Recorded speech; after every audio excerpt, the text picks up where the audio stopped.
은혜 받으실 하나님 말씀은 로마서 2장 1절에서 5절 말씀. 로마서 2장 1절에서 5절 말씀 다 찾으셨으면 우리 다 같이 한 목소리로 봉독해보겠습니다. 시작.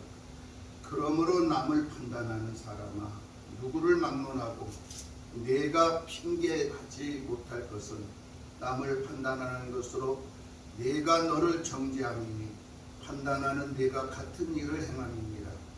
이런 일을 행하는 자에게 하나님의 심판이 진리대로 되는 줄 우리가 아노라. 이런 일을 행하는 자를 판단하고도 같은 일을 행하는 사람아, 내가 하나님의 심판을 피할 줄로 생각하느냐? 꼭 내가 하나님의 인자하심이 너를 인도하여 회개하게 하심을 알지 못하여 그의 인자하심과 용납하심과 길이 참으심이 풍성함을 멸시하느냐? 다만 내 고집과 회개하지 아니한 마음을 따라 진노의 날 곧 하나님의 의로우신 심판이 나타나는 그 날에 임할 진노를 내게 쌓는도다. 아멘. 로마서 2장은 하나님의 심판의 원리와 유대인에 대한 심판의 경고를 기록하고 있습니다. 1절에서 5절은 유대인의 잘못된 삶을 지적과 하나님의 의로우신 판단을 말씀하고 있습니다. 1절에 그러므로 남을 판단하는 사람아, 누구를 막론하고 네가 핑계하지 못할 것은 남을 판단하는 것으로 네가 너를 정죄함이니 판단하는 네가 같은 일을 행함이니라. 아멘. 남을 판단하는 사람아,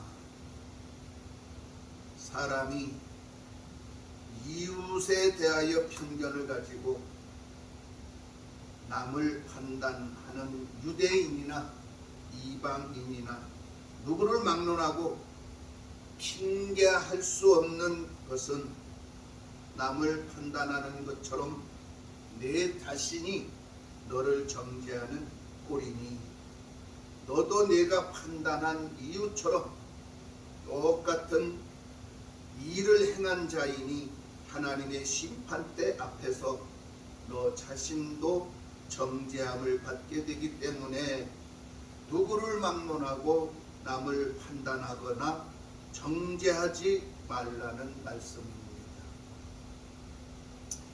고린도후서 5장 10절을 봅니다. 고린도후서 5장 10절 다같이 봉독합니다. 시작.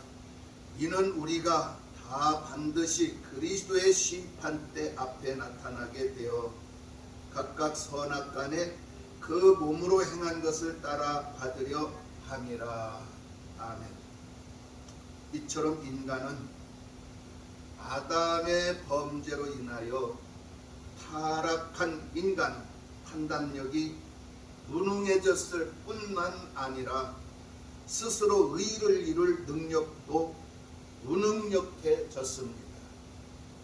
그러므로 남을 판단하는 자는 자신이 자신을 정죄하는 모순에 빠진다는 것을 명심해야 될 줄 믿습니다. 그렇습니다. 인간은 너나 할 것 없이 자기 눈에 있는 들보는 보지 못합니다. 자기 눈에 들보는 보지도 못하면서 남의 눈에 아주 티끌만한 티는 보이는 것이죠. 그래서 이웃을 정죄하게 됩니다. 사실적으로 보면 이웃의 흠이 나의 흠인데 하나님은 그것을 보고 내가 깨달으라고 보여주신 것인데 깨닫지는 못하고 판단하는데 정열을 쏟는다는 것입니다. 우리의 신앙이 삐뚤어져 있다는 것이죠. 그래서 유대인은 유대인법에 따라서 남을 정죄하고 판단하지만 절대로 성도들은 그래서는 안 된다는 것입니다.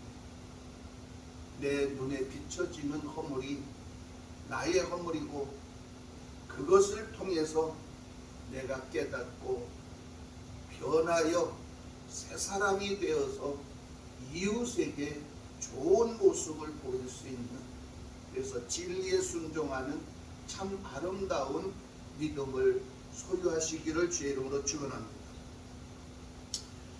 2절에 이런 일을 행하는 자에게 하나님의 심판이 진리대로 되는 줄 우리가 아노라. 유대인들은 하나님의 선민이라는 특권 의식에 사로잡혀서 영적인 죄를 짓고 있다는 것을 바울은 지적합니다. 하나님께서는 절대적인 공의로 심판하신다는 것을 바울의 일행도 잘 알고 있다는 것이죠. 야고보서 3장 1절을 봅니다. 야고보서 3장 1절. 야고보서 3장 1절 다 찾으셨으면 우리 다 같이 한 목소리를 공독합니다. 시작. 내 형제들아, 너희는 선생된 우리가 더 큰 심판을 받을 줄 알고 선생이 많이 되지 말라. 아멘. 함부로 지도자나 목사가 되어서 남을 판단하지 말고 정직하고 신실하게 말씀에 순종하면서 주님만 섬기며 겸손한 삶을 살라는 것입니다. 우리가 교회의 믿음 생활을 보면 세월이 흐르다 보면 믿음의 정도는 장로 직분이나 권사 직분이나 안수 집사 직분을 받기에는 턱없이 부족한데, 때가 되면 너나 할 것 없이 직분 달라고 하죠. 제가 성직교회에 임직할 때인데 이런 사람도 있었습니다. 목사님, 우리 교회는 장로를 안 세우나요? 때가 되고 세울 만한 일꾼이 있으면 세워야죠. 그러나 현재는 하나님 때가 아닌지 그럴 만한 일꾼도 없고 또 교회가 그럴 만한 위치에 있지도 않은 것 같습니다. 성도들의 신앙을 보면 말입니다. 그래서 기도만 하고 있는 중입니다. 저도 예수 믿은 지가 한 20년 되는데 그렇습니까? 20년이면 감상이 2번 변했으니까 참 오래됐네요. 그런데 집사님 지금 20년 연수와 집사님 믿음의 연수가 같다고 봅니까? 교회는 20년 동안 왔다 갔다 하셨는지 모르지만 집사님의 신앙은 말씀에 비추어 볼 때 성령 받지 못하신 것 같아. 우리가 예수를 믿고 성령을 받지 못하면 수박 거달기식으로 아는 볼 줄 몰라. 겉은 번드름한데. 집사님, 때가 되면 집사님이 재촉 안 해도 하나님 은혜 안에서 당연히 성령의 기름 부음을 하시겠죠. 그 그 전에 더 열심히 기도하셔야 될 것 같습니다. 집사님 20년 동안 새벽교회 몇 번 나와서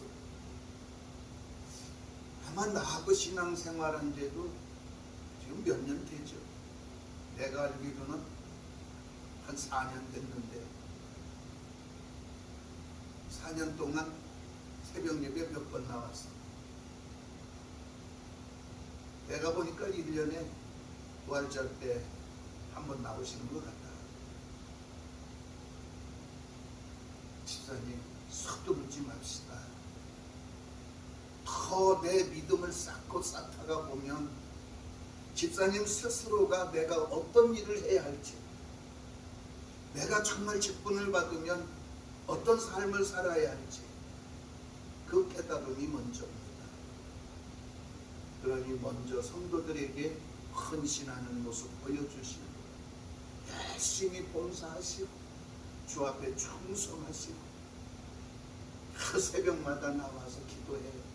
성령 받기 위해 기도해. 방언 받기 위해 기도해. 능력 받기 위해 기도해. 그래서 성도들에게 구별된 모습으로 우뚝 서 있으면 하나님이 크게 기뻐하시고 그때 크게 쓰실 거야. 저는 그때 그분이 교회를 안 나오실 줄 알았어요. 아주 마음 먹고 제가 한 이야기. 근데 참 다들 성도들은 돌아갔는데 그분만 남아서 큰 무릎을 꿇더랍니다. 목사님, 기지도 못하는 내가 서려고 했습니다.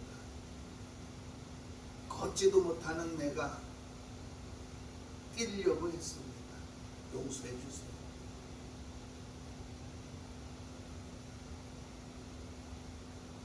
죄가 다 숙연해지더라.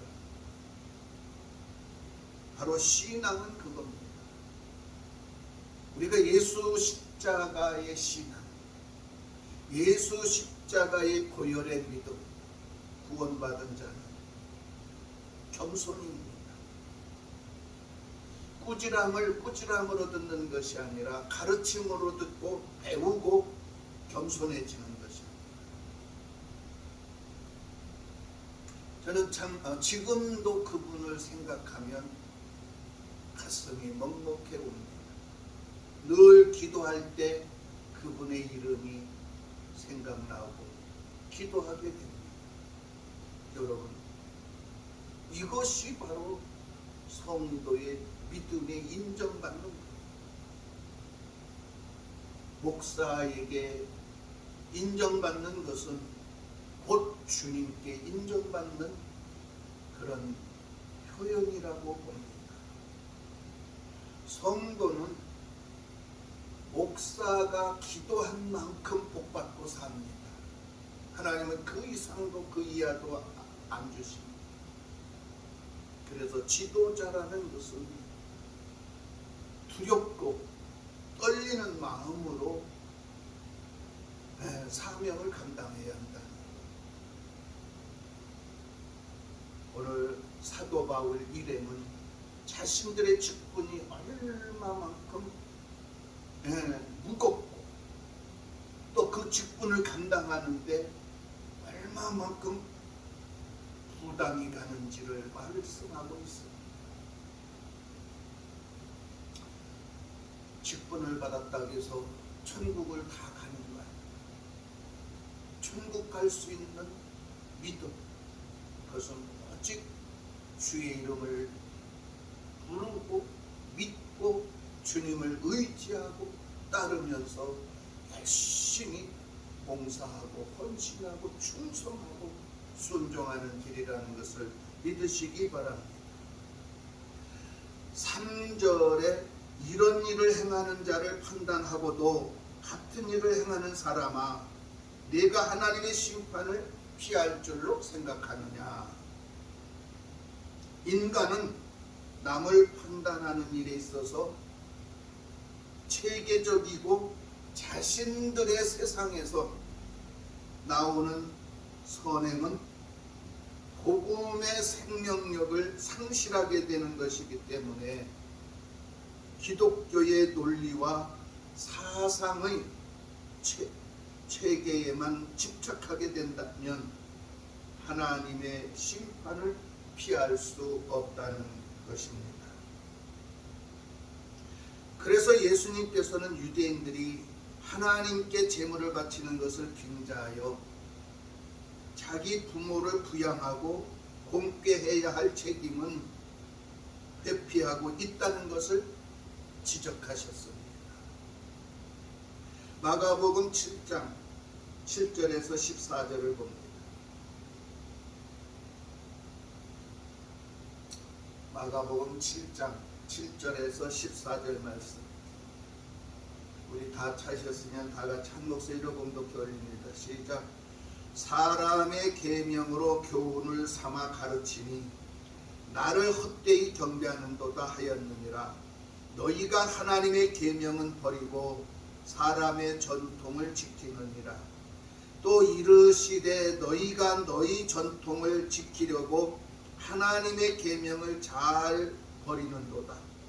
모세는 내 부모를 공경하라 하고 또 아버지나 어머니를 모욕하는 자는 죽임을 당하리라 하였거늘 너희는 이르되 사람이 아버지에게나 어머니에게나 말하기를 내가 드려 유익하게 할 것이 고르반 곧 하나님께 드림이 되었다고 하기만 하면 그만이라 하고 자기 아버지나 어머니에게 다시 아무것도 하여 드리기를 허락하지 아니하여 너희가 전한 전통으로 하나님의 말씀을 폐하며 또 이 같은 일을 많이 행하느니라 하시고 무리를 다시 불러 이르시되 너희는 다 내 말을 듣고 깨달으라.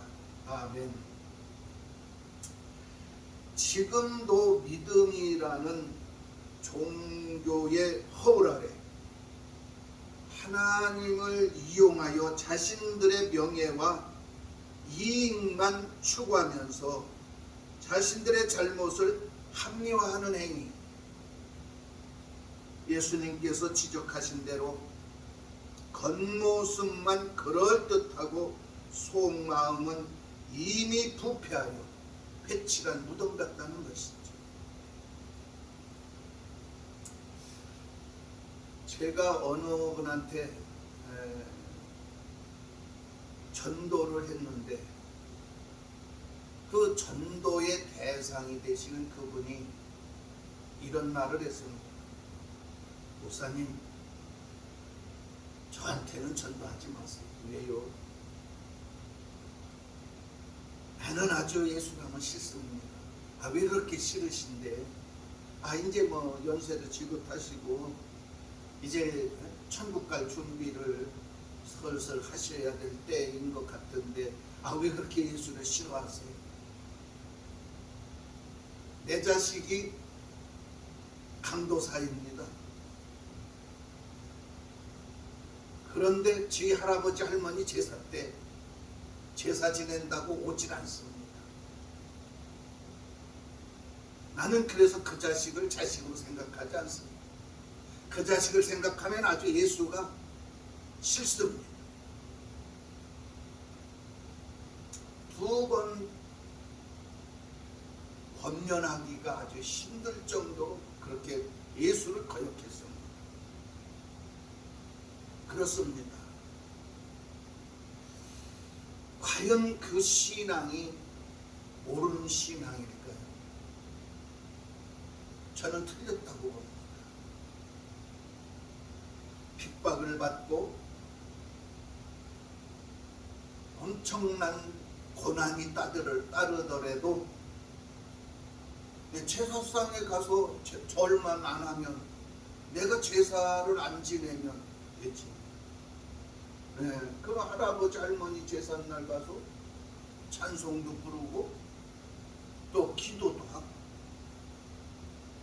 또 자기 예수 믿는 사람들끼리 예배도 드리고 이게 정상이지 않나요?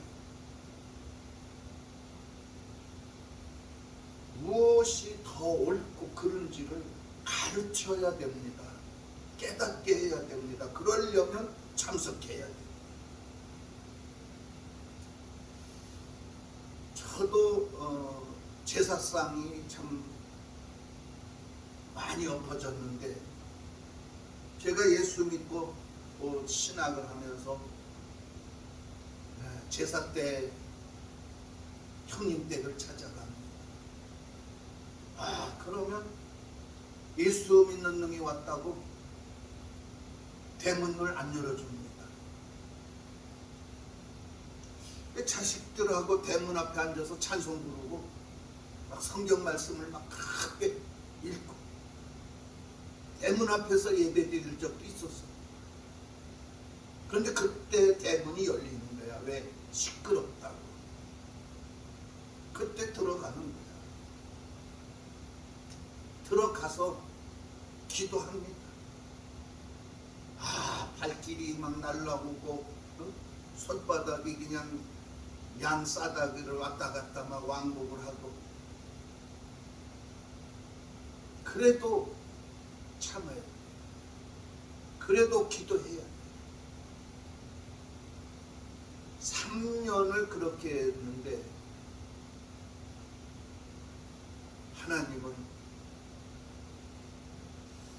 저희 넷째 형님을 사랑하셨는지 아버지 제사날 가서 찬송을 하는데 시끄럽다고 발길이 날라왔어요. 한 번은 제가 쓰러져서 제사상이 엎어졌어요. 그 제사상이 엎어지니까 어떻게 되겠어요? 이 자식아, 너 때문에 제사상이 엎였다고. 발이 두 번째 올 때 미끄러져서 허리가 부러졌어. 제사 못 지냈습니다. 결국은 제가 기도하고 끝냈어요. 근데 그날 이제 그분은 이제 넘어져서 이제 허리가 아프다고 못 일어나니까 구급차 불러서 서산의료원인가 거길 갔는데 허리가 부러졌다는 거예요. 그래서 거기에서 병원에 입원해가지고 있다가 인천 대인병원에 와서 입원을 하셔서 거기서 수술을 했는데, 그날 저녁에, 허리 부러진 날 저녁에 저희 큰형님이 이렇게 말했어요. 야, 내년부터는 제사 지내지 말자. 저는 말대로 한번 예배를 드려봐라. 이게 도대체 시끄러워서 어떻게 형제들이 모여가지고 좀 행복한 시간을 가져야 되는데 맨날 싸움이나 하고 말이야, 소리나 지르고 말이야, 서로 말이야 언성이나 높이고, 이게 되겠냐. 내년부터 제사 안 지낸다. 내년부터는 예배 드리자. 결국은 어떻게 되고, 수도 예배로 형제들이 교회는 안 나와도 멀뚱멀뚱 눈을 뜨고 앉아서 듣기는 잘 듣고. 그런데 변화가 오기 시작합니다. 어느 날 큰형님한테 전화가 왔어요. 그때 제가 전도사 시절입니다. 전도사님, 나 큰형이야. 나 저 교회로 데려다 줘. 기적이 일어난 거죠. 그래서 웬일이세요? 그러니까 도대체 잠이 안 온다는 거예요. 사람이 살 수가 없다는 거예요. 그래서 제가 바로 내려가서 그 지역에 있는 교회에 모시고 가서 목사님한테 인계를 해드렸어요. 돌아가실 때까지 교회를 잘 다녔어서 결국은 나중에 간경화로 돌아가시긴 했지만, 그래도 제사상 엎어지고 예수 믿고 구원받고 하나님 나라 확장하는데 큰 일을 했습니다. 그렇습니다. 이 유대인들이 하나님께는 예물을 드린다 하면서 자기 부모에게는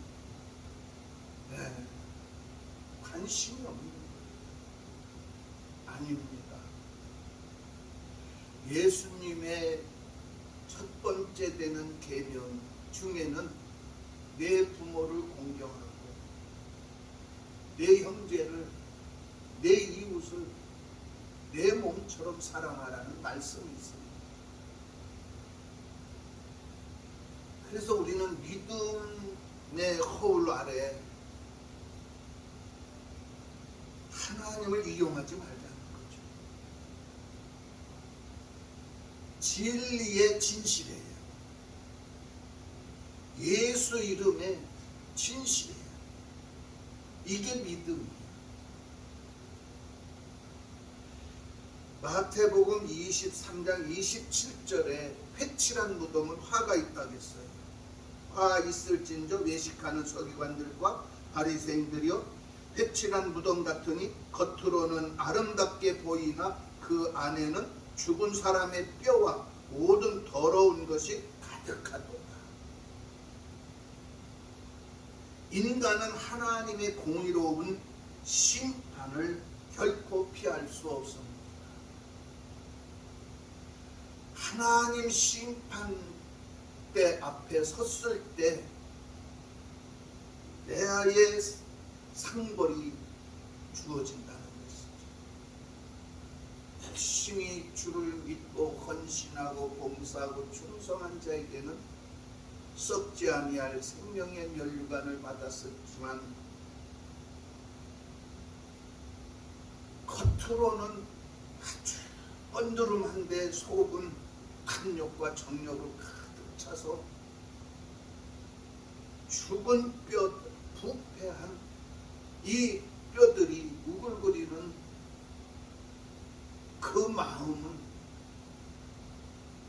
저주받습니다. 지옥 가는 거죠. 그래서 우리는 하나님의 심판대 앞에서 부끄럽지 않으려면 진리의 진실해야 된다는 것입니다. 4절에 혹 내가 하나님의 인자하심이 너를 인도하여 회개하게 하심을 알지 못하여 그의 인자하심과 용납하심과 같이 참으심이 풍성함을 멸시하느냐. 바울은 하나님의 지속적이시고 적극적인 행동을 통해서 유대인들이 방향을 전환하여 마음과 태도를 바꾸기를 원하시는 하나님은 인자하심 때문에 용납하시고 인내하고 계시다는 것입니다. 이처럼 하나님께서는 자신들의 잘못을 깨닫고 통에 자복하여 회개하고 죄의 길에서 돌이키기를 원하셨지만 오히려 선민이라는 특권을 내세워서 풍성하신 하나님의 은혜와 진리를 멸시하고 있는 것이냐고 왜 회개를 거부하느냐고 지적하고 있는 것입니다. 오늘 이 지적에 나도 포함이 된다면 오늘 이 시간 이 자리에서 회개하고 변하여 새 사람 되고 물과 성령으로 거듭나서 하나님 나라에 들어가시기를 주의 이름으로 축원합니다.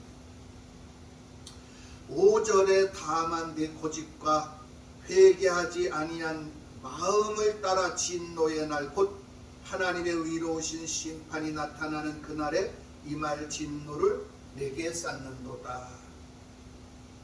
이렇게 유대인들은 고집과 아집으로 마음이 완고하여 회개치 아니하기 때문에 하나님의 진노를 받게 되는 것이라고 바울은 설명하고 있습니다. 이렇게 인간은 죄를 범하는 이유가 마음속에서 욕구가 사라지지 않기 때문이고 죄를 회개하지 못하는 이유는 범죄한 행위에 대해서 전혀 죄책감을 느끼지 못하기 때문입니다.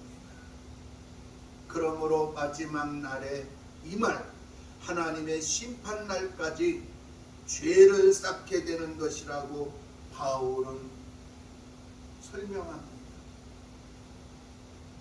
우리는 틈나는 대로 주님을 찾고 주의 이름을 부르고 주님을 의지해서 내 마음을 청소해야 됩니다. 내 양심의 구석구석에 끼어있는 더러운 악한 죄악을 예수님의 보혈로 씻어내야 합니다. 닦아내야 합니다. 회개하지 않는다면 우리 양심은 죄악으로 무뎌지고 더러워져서 이제는 가책이라는 것을 느끼지 못하면 죄만 쌓게 되는 것이죠. 그래서 우리는 양심이라는 가책을 느껴야 합니다. 느낄 때마다 회개해야 합니다. 양심의 가책을 통해서 예수님을 의지하고 진리를 통해서 깨닫고 믿음이 성장함으로 하나님 나라 영광을 위해서 더 전진하고 더 적극적이시기를 주의 이름으로 축원합니다. 기도하겠습니다.